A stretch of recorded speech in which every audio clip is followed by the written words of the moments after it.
Hi guys, good afternoon.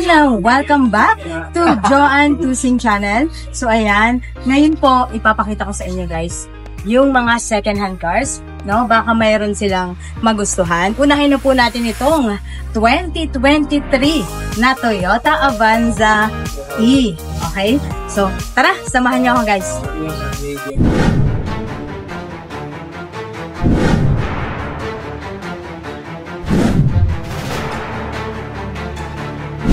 Ito ang 2023 Toyota Avanza E Continuously Variable Transmission.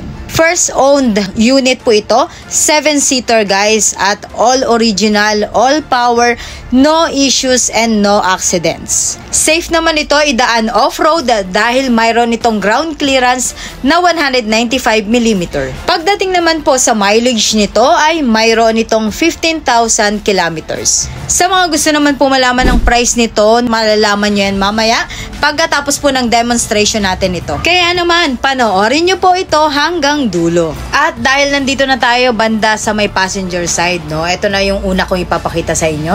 Ayan, makikita natin na malinis pa talaga. Ito po yung door panel ng passenger side, guys. So ito yung ating indoor handle. Ayan, and syempre may button dito, may switch para po sa ating window.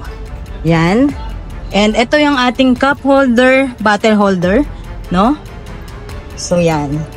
Pasok tayo. Pagdating naman sa seats guys, ang material po nito ay naka-fabric. So at least 'di ba, kung sakaling naka-park tayo sa labas, medyo mainit, hindi mainit yung uupuan natin, no? Kung maganda rin talaga yung ganito. And pwede rin natin yung lagyan ng seat cover, 'di ba? Next, pasok tayo. So makikita nyo dito, no? Ayan guys, grabe. Malaki yung space. Then, dito guys, no? Ayan, no? Para sa akin, maganda yung may ganito po sa side. Kasi, di ba syempre pag iinom tayo, no? Maglalagay tayo ng natin dito, inumin. Mas madaling kuhain pag nandyan sa harap. Kaysa nandito sa may gitna. Mas madali pag nandito sa harap. No? Kaya gustong-gusto ko to. And kapag hindi mo siya ginagamit, pwede nating i-close, 'di ba? Next, ito makikita nyo dito, pwede nating ilagay dito yung cellphone. And ito, may airbag na rin po yan dito. So yan. Speaker, check na natin. Ayan, may speaker din, pati doon. So marami siyang speaker, guys So 6. Check ko mamaya doon sa likod kung meron. Yan. Ito naman po yung car monitor. Then, ito yung sa aircon, no? So, ito naman yung sa fan. So, yan. Meron din sila ditong no? Pwede kang mag-charge. At actually, fast charging to na, guys, no? 2.1 ampere. Yan. Fast charging na po yan. At mayroon na rin po tayong lagayan dyan ng cellphone while charging. Then, ito naman pong ating center console armrest ay may lagayan po sa loob. Open natin. So, okay. Pwede tayo maglagay dito ng cellphone, charger, no? Or iba pang gamit. Basta kasya dyan, guys, ha? And, mayroon din tayong saksakan dito. Ito. 12 volts, 120 watts. Okay? So, yan. Ang ganda ng upuan, in fairness. So, yan, guys. Ito yung design ng aircon vents, no? Dito, then may dalawa dito sa gitna at doon din sa gilid. And eto guys, yung pinaka steering wheel, no? Maganda rin ang steering wheel nitong ating no? Toyota Avanza. Ito naman po yung ating hands-free phone. Ito naman po yung mode control at yung ating volume. Naka-power fold side mirrors na tayo guys. Ito yung para sa left, no? Then ito yung sa right kapag isi-set na natin. Then ito kung paangat, pababa, yan, pa gilid, no? So yan, yan yung button. Then next, ito, ayan, press natin yan para sa auto fold and unfold.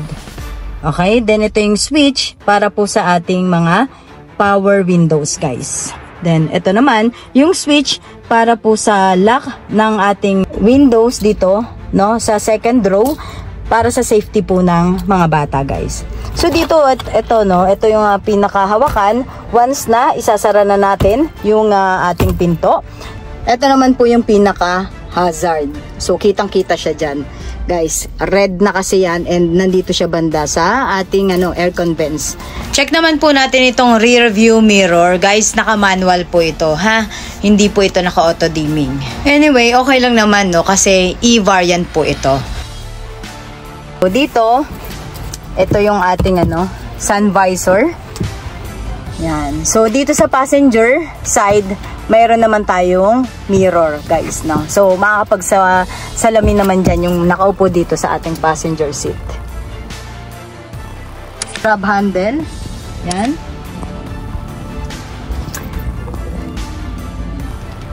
So sa ilaw naman natin dito sa harapan, no, sa unahan, ito guys, no?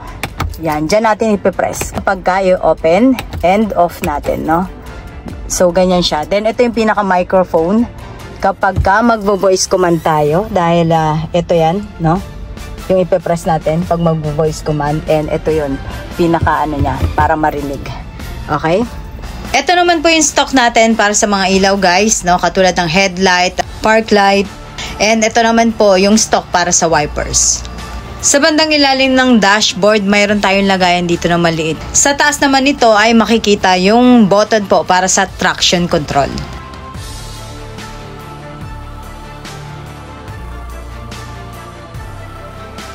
So tara, pag-usapan naman po natin ang second row. Ito naman po ang door panel dito sa second row, guys. Ayan, makikita natin mayroon po itong bottle and cup holder dito. May speaker po, armrest, and ito yung hahawakan natin, no, pag isasara natin tong door na to. Mayroon din pong lagayan dito. Ayan, no, may cup holder dyan. At ito naman yung switch natin para sa power window. Very spacious naman pag nakaupo na tayo dito, no. Ayan, kitang-kita na napakaluwag ng space, guys. Sa bandang ibaba, no, dito natin pwedeng ilagay yung cellphone natin habang nag-charge po tayo. At ang maganda dito ay mayroon po tayong dalawang saksakan. Then, ito po, no, sa likod ng driver and the passenger, mayroon po tayo ditong map packets. Ayan. So, may lagayan. No, maganda. Ayan. Marami tayong lagayan, guys. Then, ito. So, yan yung seats dito sa ating second row. Ayan, guys, no, mayroon tayong child seat ISOFIX anchor points. Para sa safety po yan ng mga bata. Dito, guys, no, sa gitna, pwede natin ito hatakin natin. Hilain natin. Tapos ito, baba natin. So, yan na yung pinaka-armrest niya dito sa gitna, no? Kung gusto natin meron tayong armrest sa gitna, pwede natin yan i-fold. So, yan. Balik lang din natin. Yan, kung 4 or 3. Pero, guys, kasya to dito 3, no? Pwedeng maging 4 kung medyo mapapayat, guys. So, yan. Ang ganda, no? In fairness, ang luwag. And dito, ito yung space dito sa third row. Yan, sa third row, guys. Then, meron din siyang cup holder, lagayan, no? Pwede tayo maglagay din ng mga gamit dyan. Cellphone, pwedeng-pwede yan. Okay, may saksakan. Ayan, so ang ganda, guys, no? Yan, 12 volt, 120 watts. Okay, ay dito pala. Diyan natin bubuksan. So, yan, guys, no? May saksakan tayo dyan.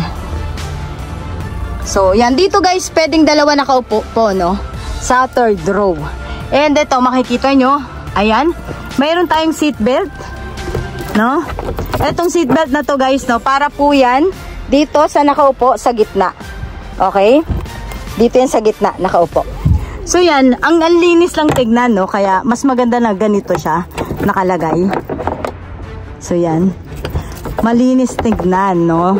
Kapag ka hindi gagamitin, ganyan lang siya. Okay? So, maganda pa dito. Mayroon po itong ilaw sa gitna. Ayan. Okay? Then, ito po control, no? Sa fan. Dito sa second row. So, hanggang 3 yan, guys. So, ito yung may aircon vents eh. Pati third row, guys, no? Malalamigan na rin dyan. Yan. So, guys, tignan naman natin yung sa third row kung paano pumasok. So, yan. Nakita natin, naka-tumble and fold siya. So, napakadali pong pumasok sa third row, no? So, yan, very spacious. Then, try natin kung pag sinara natin to.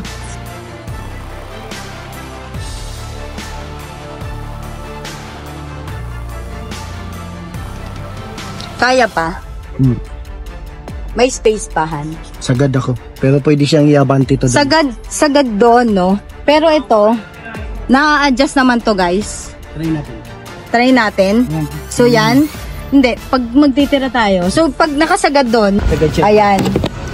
So, malaki talaga pa yung space. So, meaning, kaya yan, guys, kung lalagyan natin ng space dito, sa leg room ng nakaupo sa second row.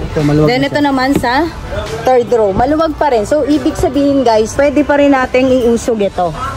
Ayan, kung medyo matangkad-tangkad yung nandito sa second row seat. Okay? So yan, may space pa rin. Ayan, so paano naman po paglalabas, no? Sige po. So ganito guys. So, ganyan po siya kapag lalabas po tayo galing sa third row seats. Then, pagbaba po natin ay ibabalik lang po natin itong second row seat. So, ang ganda no dito sa may second row kasi napakadaling pumasok sa third row. Tumble and fold siya. Dahil naka-tumble and fold po itong ating seat dito sa second row. Sa pag-open naman po ng tailgate ay press lang natin dito. Ito naman po yung space na lagayan natin kapag gagamitin yung upuan dito sa third row seat. Sa ilalim naman nito ay mayroon pong organizer. Kaya naman, masasegregate po natin yung mga gamit, no? Mas magandang tignan at mas madali nating mahahanap yung kailangan natin na gamit. And of course, hindi mawawala yung trunk light para naman mas madali nating makita yung mga gamit dito sa likod, guys. So, para naman po i-fold, no? Itong ating sandalan. So, angat nyo po yun. Yan. Then, baba. Ganon din dito sa kabila, guys. So, ganyan. Very spacious yung ating lagayan dito sa likod. No? So, ibig sabihin, marami-rami tayong malalagay dito, guys. Yan. And, pwede rin po nating i-fold, no? Yung seats natin doon sa second row. Sige nga po. Fold natin. So, yan. Pakita ko sa inyo, guys. Kung gaano siya kalaki, no, yung space, kalawak, at kung gaano kahaba yung gamit na pwede nating ilagay dito, guys. Nga po pala, pwede natin yang i-tumble and fold or kaya naman flat. Yan, para mas mahaba or mas malawak yung lagayan natin. Pwede rin dito yung isang upuan gamitin, yung isa naman naka-flat para malagyan pa rin ng gamit. Isa pa sa maganda dito, guys, kahit e-variant po itong ating Avanza, ay mayroon po itong rear parking sensor and of course, rear view camera. Kaya naman, mas madali sa atin ang makapag-park kahit po sa maliit na parking space. Pagdating naman po sa spare tire, ito ay makikita po dito sa ilalim, guys. Para naman po makuha natin itong spare tire ay dito po natin yan bubuksan, guys. Pagdating sa gulong, guys, ito ay naka 15-inch alloy wheels. Tara at i-check naman po natin ang under the hood. Ang 2023 Toyota Avanza e-CVT ay may engine na 1.3 liters at mayroon po itong 97 horsepower and 122 Newton meter of torque. Mayroon po itong fuel tank capacity na 43 liters. Nga pala, guys, may nakalagay na po ditong rain visor. Protection natin yan, no, kapag umuulan para hindi basta-basta pumasok yung tubig sa loob. And naka-shark fin antenna na po ito. Mayroon na rin po itong RFID, guys. Ito pong second-hand na 2023 Toyota Avanza e-CVT ay nagkakahalaga ngayon ng 888,000 pesos. At ang maganda dito ay negotiable pa po ito. Kaya naman, i-grab nyo na yung opportunity, guys, habang nandito pa po itong unit na to dahil mabilis lang po itong nabebenta. Bukas naman, guys, ay abangan nyo po yung 2019 Mitsubishi Xpander GLS Sport na second hand. Siguradong magugustuhan nyo rin po yan, guys. So yan, guys, kung nagustuhan po nila ang video na to ay paki-like na lang din po. At kung bago naman po kayo sa channel ko at gusto nyo yung mga ganitong klaseng video, ay i-click mo na ang subscribe button dyan na makikita mo sa baba ng screen. Then, click mo na rin po yung notification bell. Piliin mo yung all nang sa ganon ay ma-notify po kayo sa lahat ng video na i-upload ko. That's all guys. Again, this is Joanne Tusing, your sales consultant. Thank you for watching. Bye for now and see you again on my next video. God bless everyone.